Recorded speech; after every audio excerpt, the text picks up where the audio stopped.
Estamos escuchando. Bueno, listo. Entonces, muchachos, en la clase pasada decíamos que la mayoría de los fármacos calcioantagonistas, bloqueantes de calcio, pues generalmente van a actuar sobre unos canales, se llaman canales de calcio tipo L. Ellos van a disminuir el tono vascular del músculo liso, produciendo una regulación o actuando sobre el complejo tropoacto-miosina en un canal o en un sitio específico que está relacionado con la regulación dependiente de calcio, ¿sí? Utilizando a una proteína ligadora de calcio. A esa proteína reguladora o ligadora de calcio a la fibra miocárdica se le denomina la calmodulina, ¿sí? Por tanto, la mayoría de los fármacos calcioantagonistas van a disminuir el tono vascular, ¿sí? Van a disminuir la contractilidad miocárdica y van a disminuir, por tanto, la actividad eléctrica. Por tanto, vamos a observar que muchos de los fármacos calcioantagonistas o muchísimos fármacos calcioantagonistas podrían disminuir la actividad eléctrica cardíaca. Si disminuyen la actividad eléctrica cardíaca, estarán relacionados con el tratamiento de ciertas arritmias coronarias. Podríamos decir que dentro de los antiarrítmicos,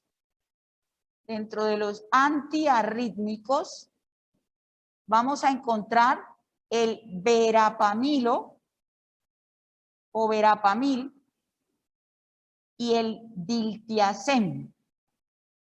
Verapamilo y el diltiazem. Son fármacos que producen una disminución específica de la actividad eléctrica, ¿sí? ¿Por qué? Porque ellos disminuyen la conducción en el nodo AB. Recordemos que el impulso cardíaco generalmente se va a presentar en el nodo sinusal. Hay un estímulo, ese estímulo va a generar un potencial de acción que viaja a través del nodo sinusal utilizando unas vías que se llaman las vías internodales, llegan al nodo AB, de ahí a las DIs y a las fibras de Purkinje. Por tanto, estos medicamentos como el diltiazem y el verapamilo van a actuar en la conducción a nivel del nodo AB, ¿sí? Por tanto, estos fármacos, la mayoría de los calcioantagonistas van a disminuir la resistencia vascular sistémica,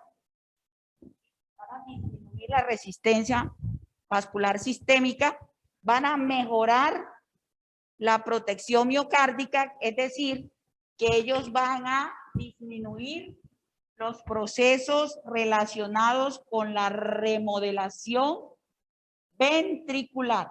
Remodelación ventricular. Remodelación ventricular. ¿Sí? Mejoran la protección miocárdica. Entonces, probablemente, hola, pues muy probablemente ellos van a disminuir la remodelación y son protectores cardiovasculares. Por tanto, se ha demostrado que el uso de estos fármacos pues van a disminuir la probabilidad de evento coronario agudo en aquellos pacientes hipertensos. ¿Bien? ¿Bien? Bueno. Pero resulta, jóvenes, que ¿qué pasó? Bueno, listo. Entonces, aquí están los efectos de los calcioantagonistas. Vamos a encontrar, por ejemplo, el verapamilo y el diltiazem. ¿sí? Verapamilo y diltiazem tiene una diferencia con respecto a las dihidropiridinas. Entonces, para que a ustedes les quede claro, los antagonistas son de dos tipos. Aquellos que tienen función depresora cardíaca y funcionan como antiarritminosos y como antiarrítmicos. ¿Sí? Antiarrítmicos, antianginosos y actividad depresora cardíaca. Entonces, estos fármacos están representados por el diltiazem y por el verapamilo. ¿Está claro? Por tanto, estos, ¿por qué son diferentes a las dihidropiridinas? Porque estos van a producir depresión, tienen la actividad cardiopresora, mientras que las dihidropiridinas van a producir vasodilatación periférica y coronaria, solamente. No sirven como antiarrítmicos. ¿Está claro ahí? No sirve. Sí, señor. Vasodilatación periférica y coronaria. Por lo tanto, estos que están acá se van a utilizar en el tratamiento de la hipertensión arterial. ¿Está claro? Mientras que estos que están acá tienen actividad cardiopresora. ¿Por qué? Porque disminuyen la conducción en el nodo AB. Y sirven como antihipertensivos, pero también como antiarrítmicos y antianginosos. Entonces, en la semana pasada, por ejemplo, yo les decía que la angina no es más que un periodo en el cual se disminuye la disponibilidad de oxígeno en la célula miocárdica.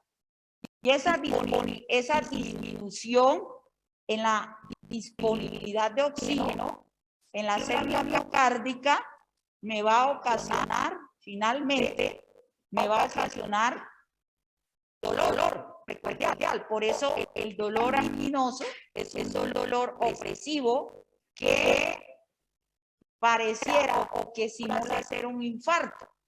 ¿Sí? Pero entonces nosotros tenemos que hacer una diferenciación entre lo que es una angina y un evento coronario. Entonces, ¿qué diferencia tiene una angina de un evento coronario o de un infarto? Cuando hay angina, las anginas, mire, la angina estable, lo que se los había dicho la semana pasada, que generalmente se presenta con la actividad física. ¿Sí? Tenemos otra angina, que es la inestable, y que generalmente se genera con periodos de reposo. A este tipo de angina se le denomina también la angina increscendo. ¿Por qué? Porque la increscendo puede cursar a un síndrome coronario agudo. ¿Está claro? A un síndrome coronario agudo. Por tanto, los síndromes coronarios se clasifican de dos maneras. El síndrome coronario con elevación del ST, ¿sí? Síndrome coronario con elevación del ST y el síndrome coronario sin elevación del ST. Sin elevación del ST. ¿Y qué diferencia hay entre esto al síndrome coronario? Aquí hay elevación de las troponina, que son enzimas cardíacas que se encuentran típicamente en tejido miocárdico. ¿Está claro ahí? Entonces, por eso yo puedo decir que los calcio antagonistas, ¿tejido qué? En tejido miocárdico, son marcadores de daño miocárdico. Si se elevan a las 4 horas, yo puedo decir que ese paciente tiene un evento coronario agudo. ¿Está claro? Pero, ¿qué diferencia tiene la angina? La angina se disminuye el aporte de oxígeno glandular, pero no hay isquemia. cursan, por ejemplo. Y a las anginas, por eso se les llama el preinfarto. Por tanto, el preinfarto no existe. O existe angina o existe infarto. ¿Está claro hasta ahí? Bien.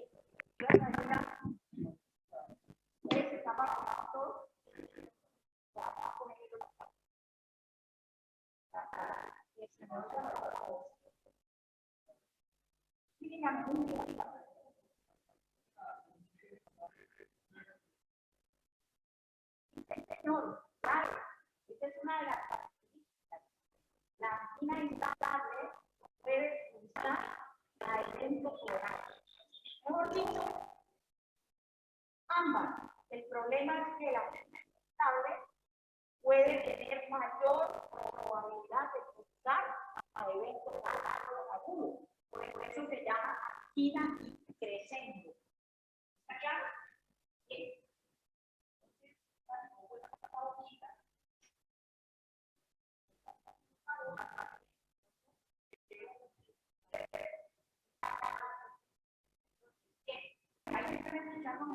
Okay.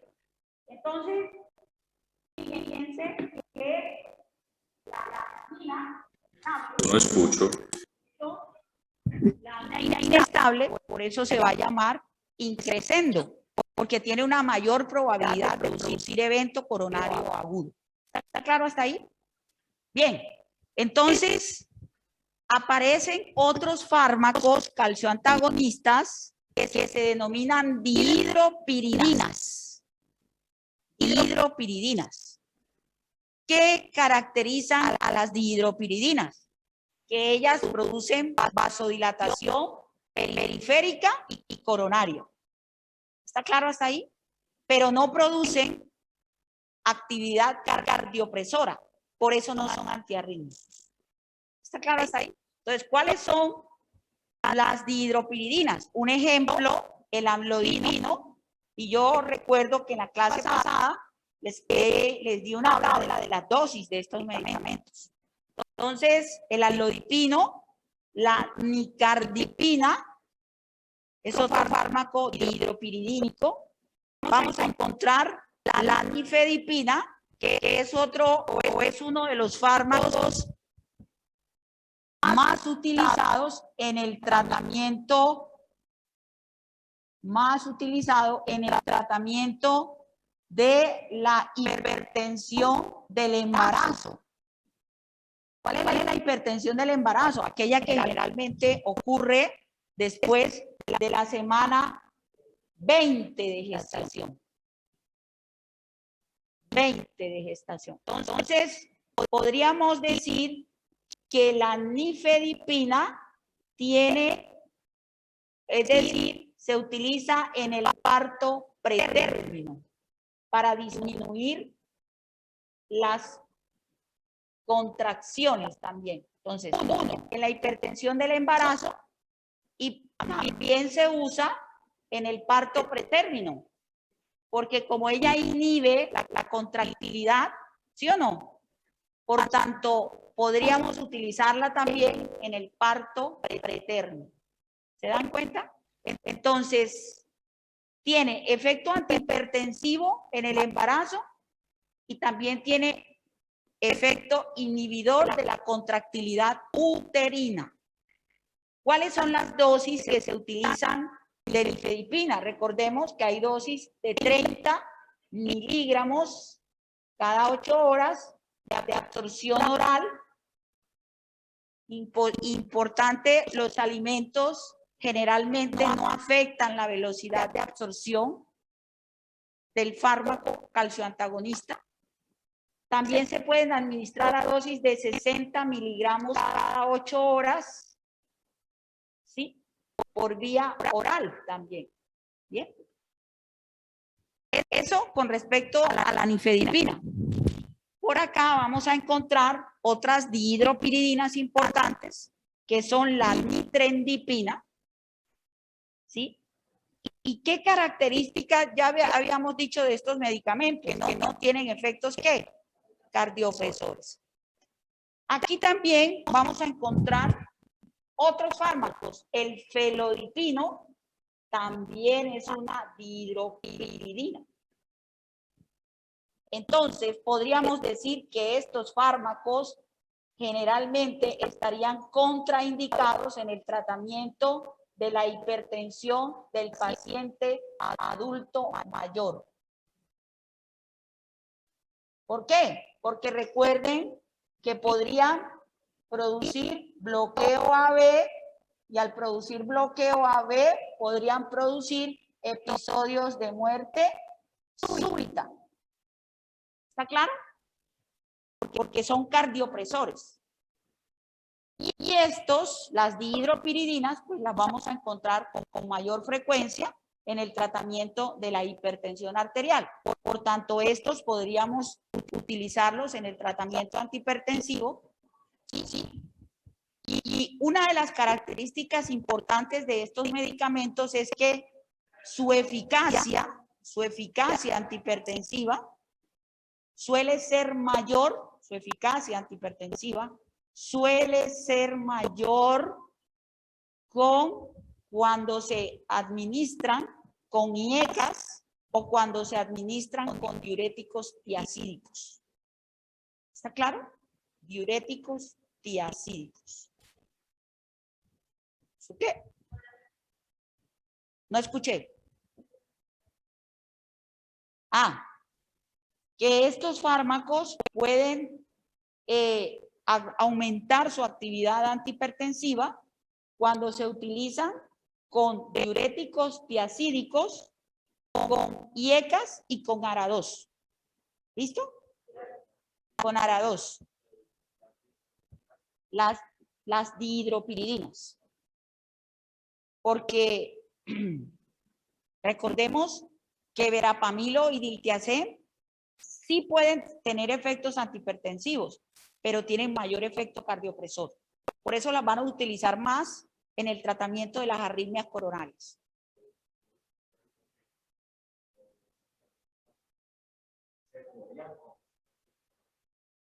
En adultos mayores, no. No, porque recordemos que ellos pueden producir bloqueo AB. ¿Sí? Y si tú tienes un bloqueo AB, pues vas a producir un bloqueo AB de segundo, de tercer grado que te puede llevar a episodios de muerte súbita. ¿Está claro? Dígame. Si son antiarrítmicos, ¿por qué qué? Porque ellos tienen selectividad por canales de calcio tipo L. Por la selectividad. ¿Está claro? Bien. Bueno, antes de continuar, quiero explicarles estos que están aquí. La semana pasada se me pasaron estos. Se llaman, unos que se llaman inhibidores de la renina, pero otros son inhibidores del receptor de angiotensina. Otros fármacos que se llaman inhibidores de los receptores de angiotensina, que son los llamados ARNI. ¿Sí? ARNI. Y exactamente, muchachos, ¿qué son los ARNI? Son fármacos que o son una combinación de fármacos antagonistas del receptor AT1 con un inhibidor de la neprilicina. ¿Sí? ¿Cuál es esa unión? Un antagonista de un receptor AT1 con un inhibidor de la neprilicina. Por tanto, un antagonista alfa 1, AT1, más una neprilicina. Un ejemplo de una neprilicina, el sacubitril. Por tanto, el prototipo de un inhibidor de la angiotensina, un ARNI típico, es valsartán más sacubitril. Por eso yo los puedo encontrar disponibles en la farmacia como sacubitril, que es la asociación de valsartán más sacubitril. ¿Está claro? valsartán más sacubitril. ¿Qué hacen estos fármacos o cuál es su mecanismo de acción? Inhibir la degradación de péptidos natriuréticos. ¿Cuáles son esos péptidos natriuréticos? El ANP, el BNP y el SNP. ¿Qué función juegan los natriuréticos o los péptidos natriuréticos? Ellos regulan la actividad cardíaca. Por eso, cuando hay daño miocárdico, esos péptidos natriuréticos tienden a elevarse. Y a mayor elevación de los péptidos natriuréticos, generalmente se va a producir mayor mortalidad. Por eso cuando usted mide en un paciente que tiene falla cardíaca, a usted le dicen, mídale los péptidos natriuréticos, que los podemos encontrar en el arco aórtico, ¿sí? En los senos coronarios, a nivel cerebral también podemos encontrar esos péptidos. Cuando uno mide esos péptidos y se encuentran elevados, uno lo que hace es predecir mortalidad. ¿Está claro hasta ahí? Uno predice mortalidad. Bien, entonces ellos van a inhibir la degradación de estos péptidos. También van a inhibir la degradación de angiotensinógeno 1. Recuerden que los angiotensinógeno 1 o que la angiotensina 1 me va a tener un efecto regulador de la presión arterial y del tono vascular. ¿Está claro? Si me inhiben la regulación o me van a mantener el angiotensinógeno 1, probablemente yo voy a tener la presión arterial más controlada. ¿Sí? Porque por eso los IECAs impiden que el angiotensinógeno 1 se convierta en angiotensinógeno 2 por acción de la ECA. ¿Está claro? Por eso se llaman IECAs. Además, estos fármacos van a actuar sobre las bradiquininas. Estos fármacos van a actuar impidiendo la degradación de bradiquininas.